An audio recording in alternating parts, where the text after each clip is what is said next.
He stirred up some debate in the Netherlands. Our goal in this segment is to explore the reasonableness and the practicality of such a proposition. Of course, we all cannot sit and not respond or talk about this. For this reason, we have here in the studio this morning a very special immigration lawyer who is also a candidate for the upper parliament of the upper Dutch parliament, and we are hoping and believing that she will enter. Please say hello to our listeners, lawyer Annika Weasel, right? Yes, okay, good please morning. Hello. Get closer to the microphone. Good morning. Yeah, good morning. It's good to be here and it's good to see you again. Yes. And yeah, I'm happy to be here, and I would like to hear from the people what they also think about this subject. Thank you. Thank you. I have also, together with lawyer Annika, Mr. Rode Jonker, a young man. I'm curious to hear what he has to say. Say hello to our listeners. Hello, listeners. Yes, my name is Rode Jonker. I'm joining with Annika Weesel. She invited me. I'm from an organization. It's called Rechtswinkel Migranten. Okay. And what we do is we give free legal advice on basis of migration law. So that is what we do, and that is why we want to help people. Fantastic. We're happy you're here too. I have next to that Mr. Our own, regular panelist on Voice of Naija Radio, Mr. Okuns Obahiagbon. He is from the D66 also party. Please say hello to our listeners. Good morning, listeners. Thanks for having me again. I would like to add to this discussion maybe the historical nature of migration and the political aspect of it. Wonderful. Particularly as it affects the VVD as a party. Okay. Thank you, sir. And then I think that's it for now. Hopefully the fourth panelist comes along. And you out there, be very much a part of this forum and this debate. Let us hear your voice. What do you think? Is it reasonable? Is it practicable? Whatever is being discussed in society now. Well, in the interest of saving time, let's just kick off. Let me ask a question. Do we know what could have motivated the VVD MP, Mr. Asmani, to suggest that the EU borders be closed to asylum seekers? Now, if we don't, can we speculate on it? I'd like lawyer Annika to maybe kick off with a response. Thank you. Yeah, I think it's a way to take votes from the PVV, and it's a way to create fear amongst people in the Netherlands. And last Thursday, this plan was spoken of in the Tweede Kamer, and all the parties, they voted against this plan. Really? Yeah. It's gone that far already. Yeah, it's already off the table, and because of our Christian and social values in the Netherlands, it's important to keep helping people. And we've signed treaties that we want to help people in Europe, and we do not want to close the borders. I'm glad you made this known. I'm glad you didn't know about that. That notwithstanding, it is possible that this discussion might come up again in the future, because there are parties that are totally against, migration, or having more people coming, and even certain segments of migrants they want to even exclude. You know that already. So this may not be the last time that this issue might come up. Yeah, do you agree with me? Okay. Yeah. Really, I don't know whether you answered my question, but can you look into, you're not a crystal ball gazer, but can you look into what could have been his motivation? Because he said, in the interest of security and also to curb human trafficking. You think that's really it?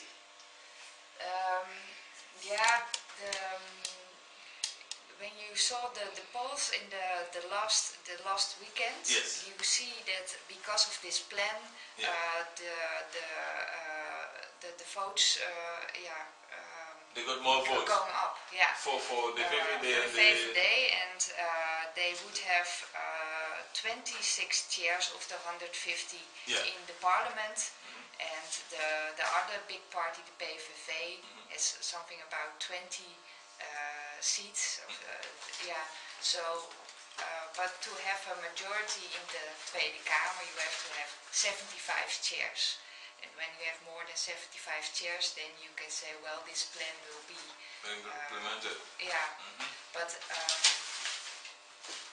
at this moment, the majority of the parties, they vote against. So, they want to close the borders of Europe, so all the other countries in Europe should vote the same way. Yeah, the same way. So the chances that this will happen are minor.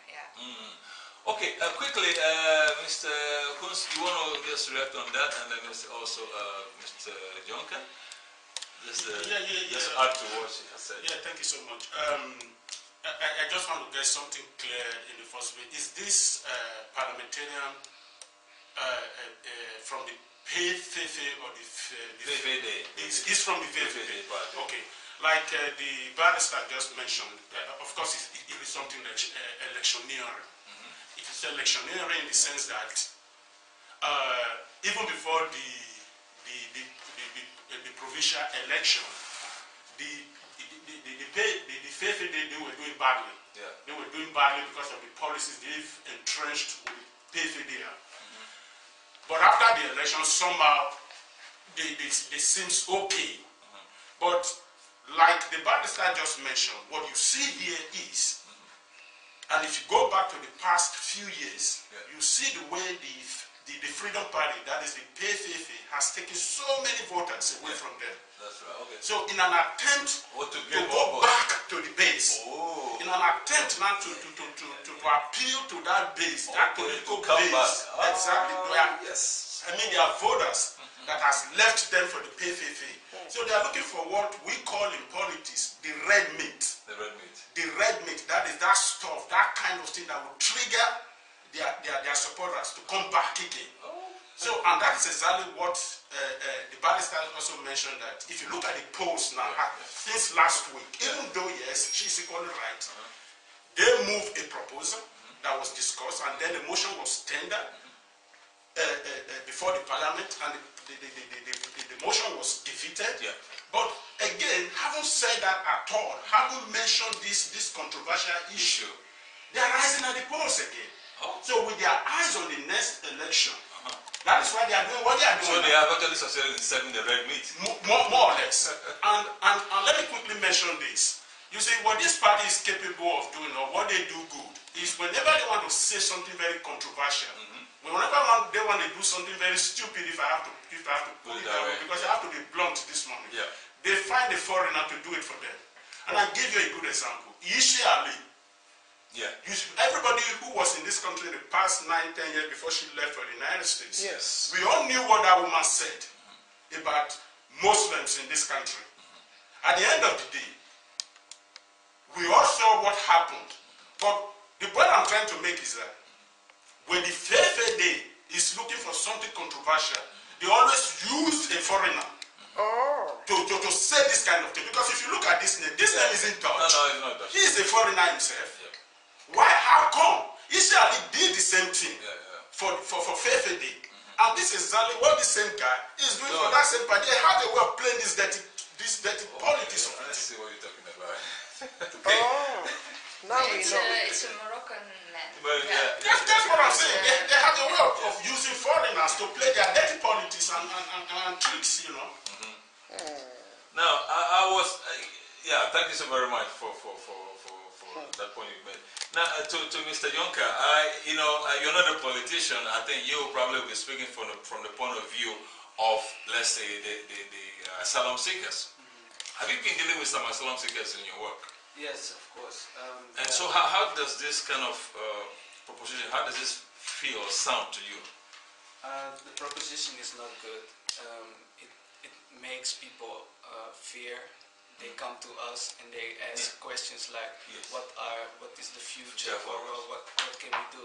But I wanted to go back to the first question you asked, because you said it was for security reasons and for human trafficking. Yes, and that now the proposition is off. Yes, but they can in the future it can come back. And what he uses is that there are many asylum seekers that come by boat and drown if they don't get to the borders. And that is what he is using to say to the people we need to stop that. We need to close the borders, and we need to prevent people to kill themselves. What we think is that if you close the borders, people will always try to come and because they have they want to secure their lives. And what we are saying and what we want to get out is that we need to look at the possibilities of how can we help these people, how can we look for a better migration plan instead of closing the borders, because internationally it cannot work. And that's also why the proposition is offside. But he must have achieved something, getting attention, and maybe touching on the sensitiveness of some of those who already have those sentiments. Don't you think so? He has succeeded somehow. No doubt about it, and that's exactly what the barrister mentioned, and are equally supported. And that is, if you look at the polls now, if the the poll is anything to go by, if you look at the number of seats they would have won, although it's just a poll, like we know in politics, the real poll is the election. But again, when you look back 2 weeks, 3 weeks ago, where they were, and compared to before this statement was made, or before this motion was tendered before the parliament, they've risen. And who knows? Because this is going to be a battle now, because he has set the stage. It's going to be a battle now. The political battle is now going to be on immigration between his party, the FFD, and the PFF. And who's going to win that battle?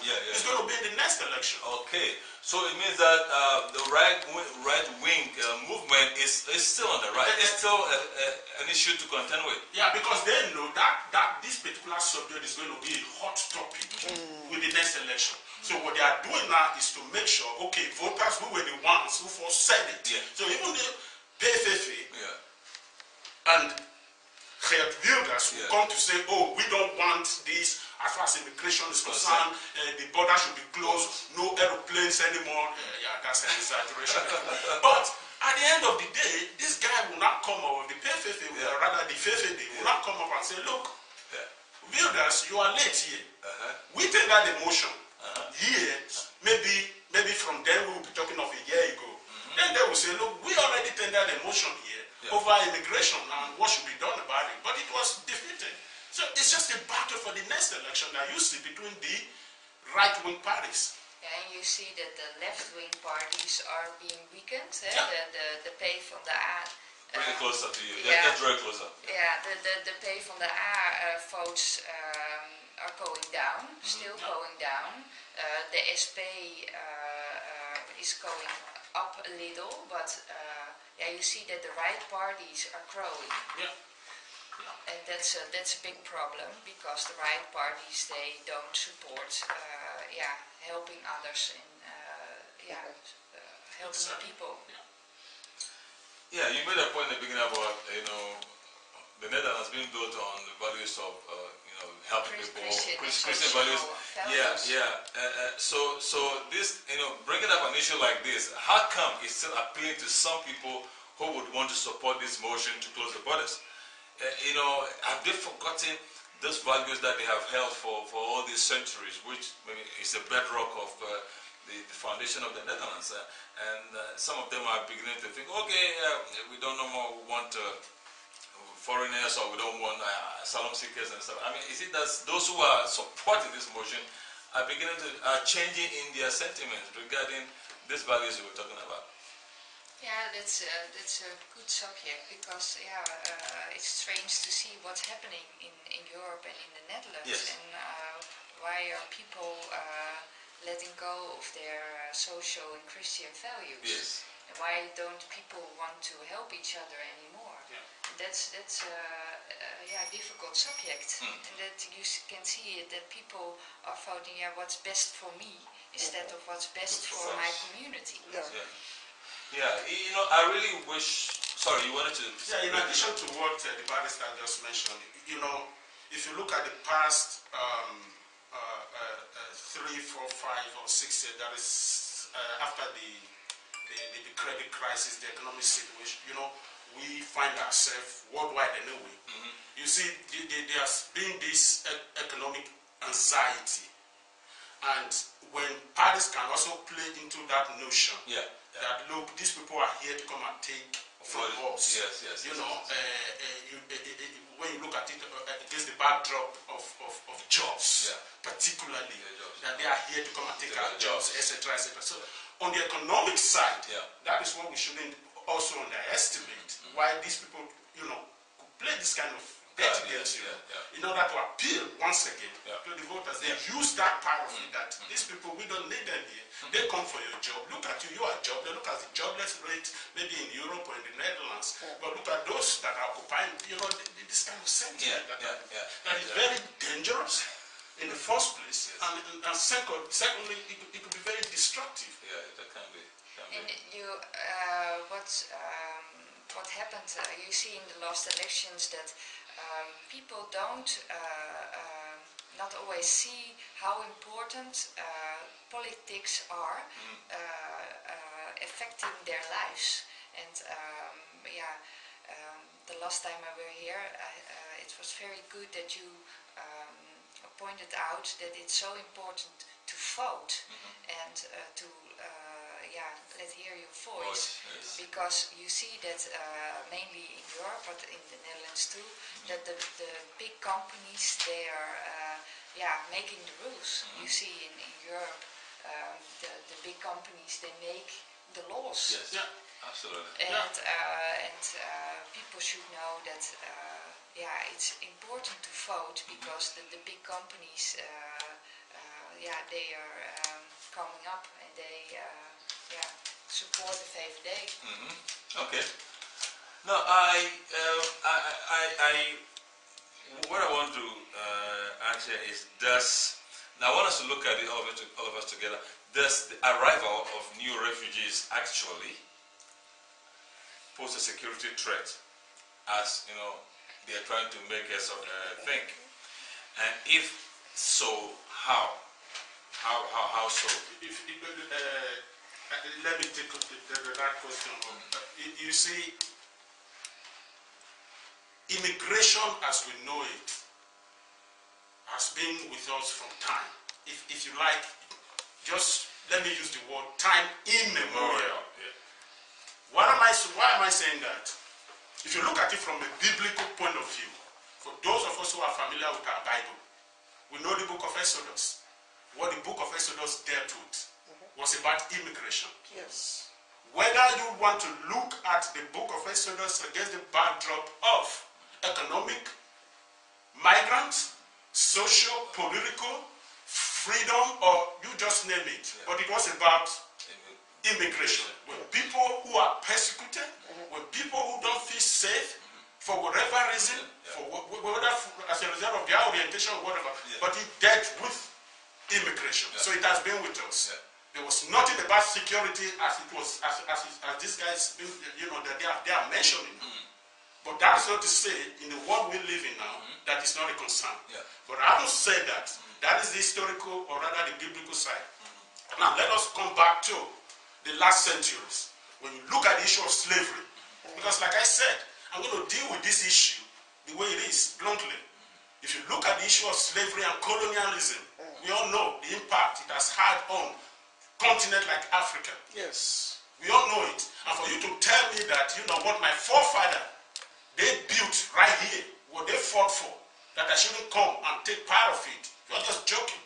And for a foreigner like this man, Malik, to be saying this, that baffles me even the more. And if you look at the issue of colonialism, Africa was looted to build this Western world. We were looted, let's face it. And they are still looting us. And the loot is still going on these days. So let us address it. If you take my property to build yours,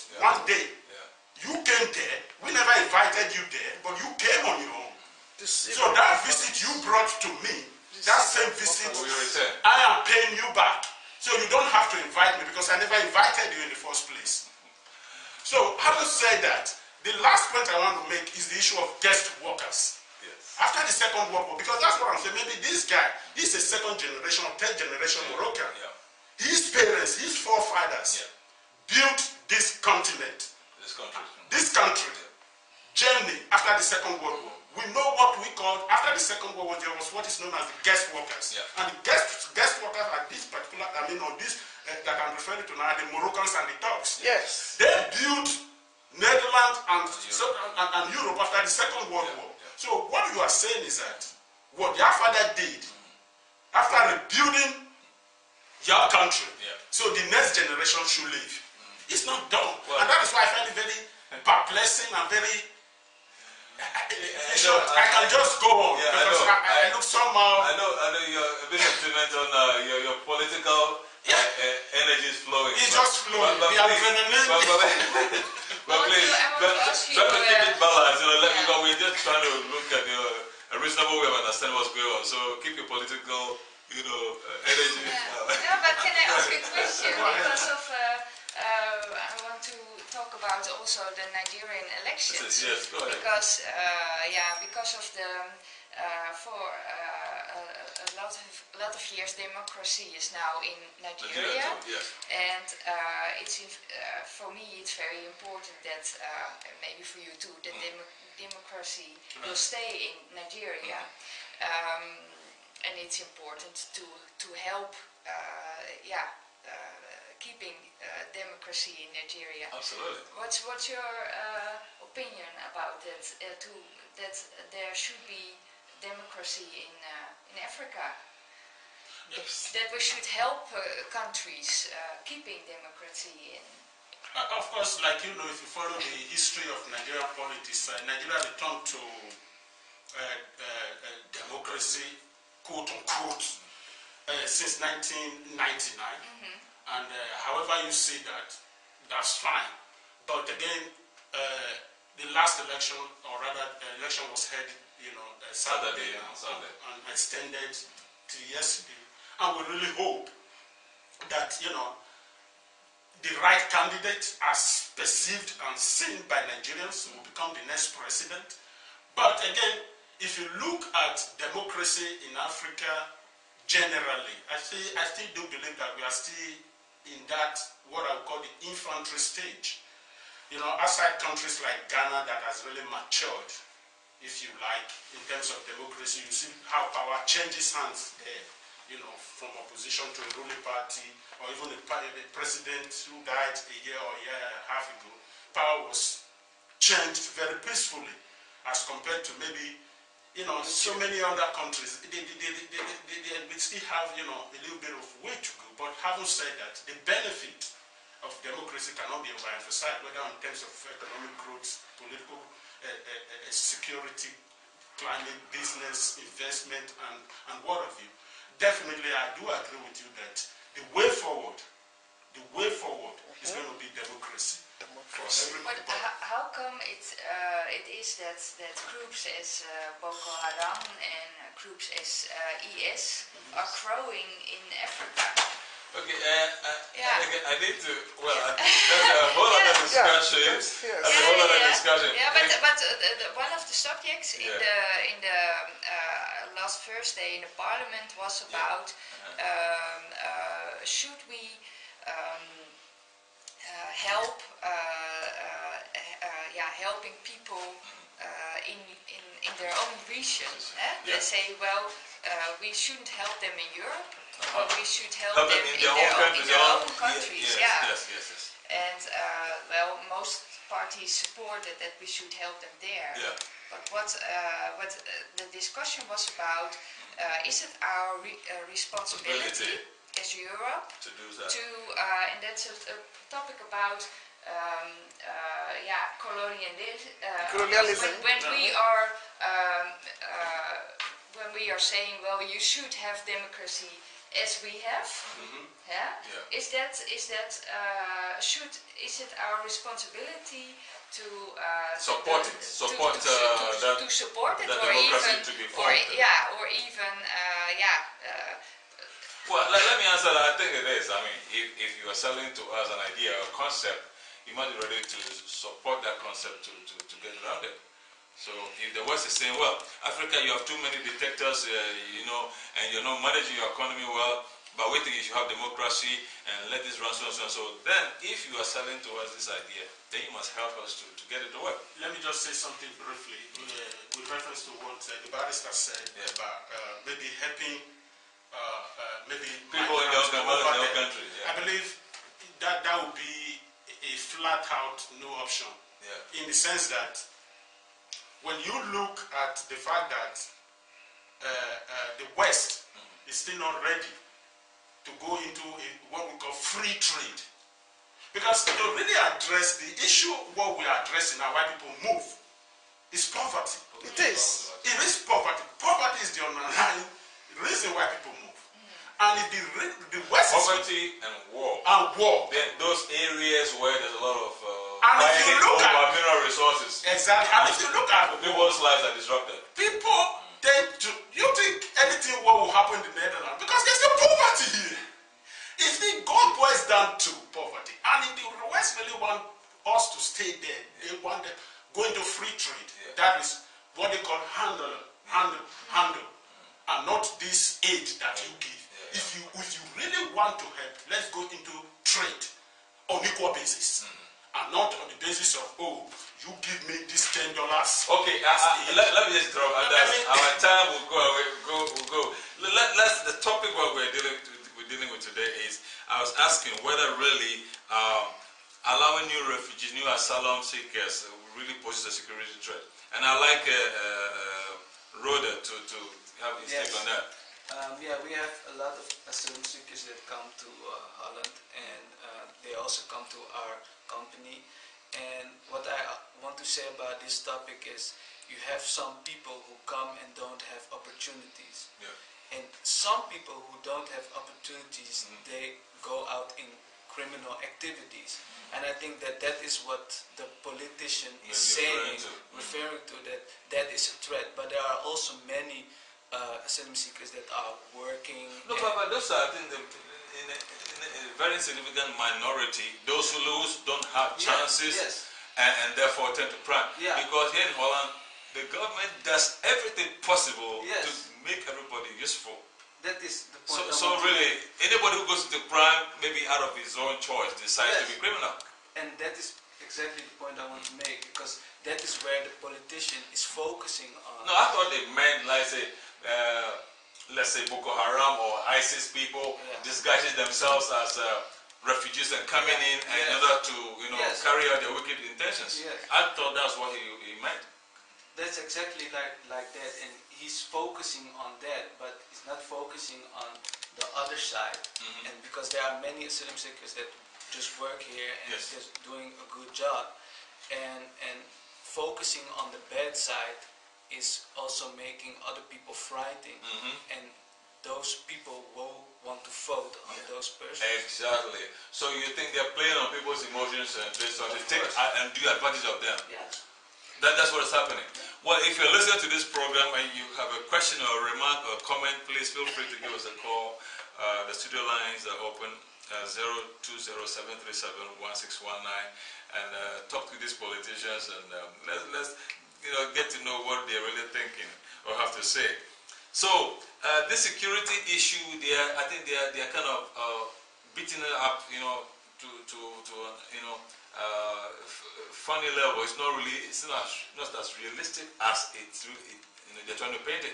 No, it's not, because there are many organizations who are helping people to look for the opportunities and to look for work and for places where people can stay, and just focusing on only the bad side is making the people who don't see what is really happening and just watch TV and watch a politician say something like, we don't need these people here, they're only bringing criminality. The people who don't see what is really happening only hear that and then think, alright, we need to vote on these people because those people don't need to come. But if you are in the community, if you see what organizations are doing and that the people are willing to work and willing to do something for the future and to add to the Dutch economy. Yes. That is where we need to focus. But we cannot close the border and just say, we must see how can we together work and make everything better. Absolutely. I think we have to use this forum as well, you know, to neutralize those kind of fears that they are sowing to the community. Yes. I mean, I see people who come from Somalia, from Ethiopia, some of those wonton countries, you know, and they have settled here in Holland and they are doing very well. Some of them are very, very good jobs. I mean, they speak Dutch so good. And the transformation is so awesome. I mean, we can admire progress like that. Give compliments for progress like that. And to pick on other things and you know, to create fear, panic, you know, because of somebody's insecurity, that's very bad.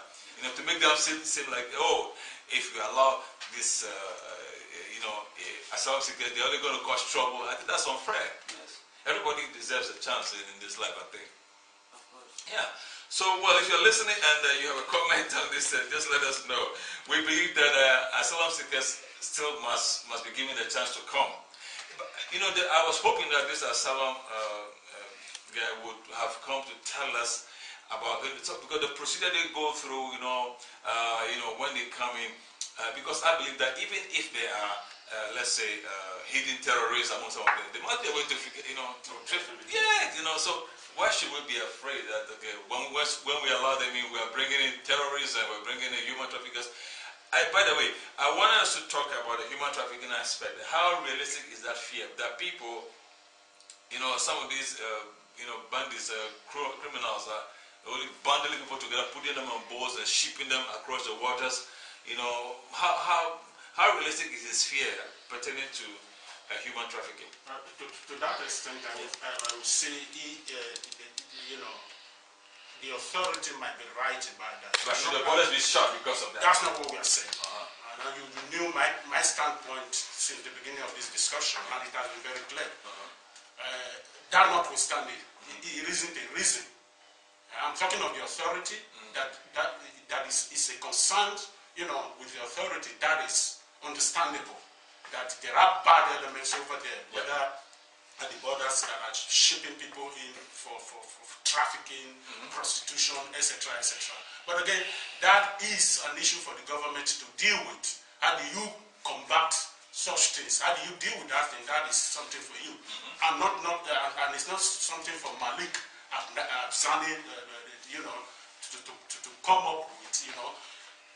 The government has the resources, I guess, to deal with situations like that. That concerns is highly appreciated, because at the end of the day, you see people here, not knowing where they are going. Yes. They're being paid like we do here. They pay the so-called smugglers thousands of dollars just to come here. They've been promised heaven and earth only to come down here. There's nothing. If they can do something in curbing that aspect of immigration, fine. But to say, like they are proposing, using these two flimsy excuses of security and smuggling to say, oh, the border should be shut completely, I believe is ridiculous. Highly ridiculous. Highly ridiculous. Yeah, I totally agree, because we cannot ignore there is human trafficking, but the government should look at how can we prevent that, how can we, if there is human trafficking, how can we solve that? But closing the borders, there are also people who are fleeing from their country because of war, because of everything, and closing the borders, you shut down those people for new opportunities to help them. Yes. And closing the borders is not, human trafficking is not an option for closing the borders, because there are other issues that you're also excluding. Exactly. Yeah, you should prevent it internationally and prevent from people dying.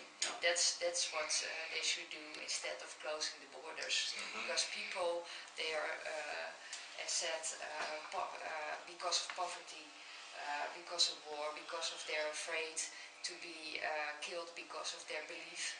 And that's why they flee and they want to come to Europe. Yeah, for safety. Safety. We'll take a short break and then we'll get back to finish this interesting discussion.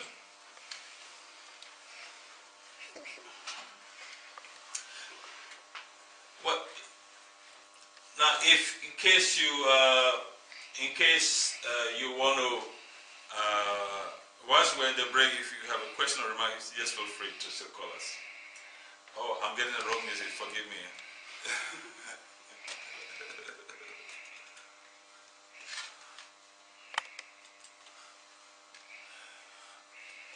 P square for you, P square, thank you very much.